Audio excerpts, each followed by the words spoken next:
पावसाळी ट्रिपचा प्लॅन करताय तर ही बातमी आधी पहा, कारण महाराष्ट्रातील अनेक प्रसिद्ध पर्यटन स्थळावर आता थेट बंदी घालण्यात आली आहे.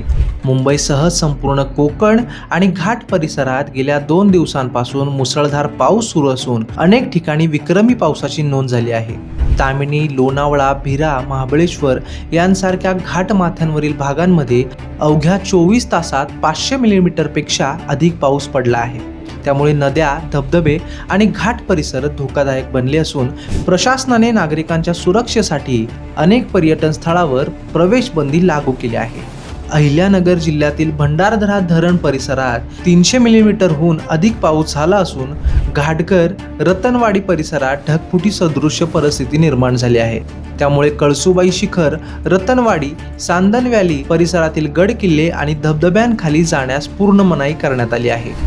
नाशिक जिल्ह्यातील इगतपुरीमध्येही पुढील आदेशापर्यंत सर्व धबधबे, धरण, किल्ले आणि पर्यटन स्थळे बंद करण्यात आली असून सर्व मार्गांवर पोलिसांची कडक नाकाबंदी करण्यात आली आहे. छुप्या मार्गाने प्रवेश करणाऱ्यांवरही कठोर कारवाईचा इशारा देण्यात आला आहे. वसई विरार परिसरातील सुरुची, भुईगाव, अर्नाळा यांसारखे समुद्रकिनारे, चिंचोटी आणि देवकुंड धबधबा, राजावळी खदान, तुंगारेश्वर धबधबा, कुंभारपाडा तलाव, पेल्हार धरण आणि इतर संवेदनशील ठिकाणीही पर्यटकांना जाण्यास मज्जाव करण्यात आला आहे.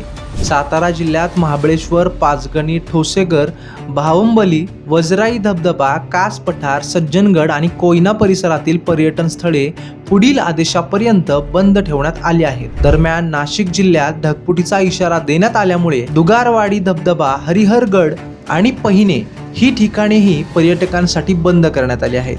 इतकेच नाही तर त्र्यंबकेश्वर ज्योतिर्लिंग मंदिर आणि सप्तशृंगी मंदिर भाविकांसाठी तात्पुरते बंद ठेवण्याचा निर्णय प्रशासनाने घेतला आहे.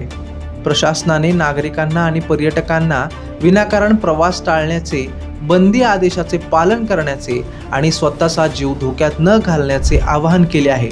पावसाळी पर्यटनाचा आनंद महत्त्वाचा असला तरी सुरक्षितता त्याहून अधिक महत्त्वाची आहे.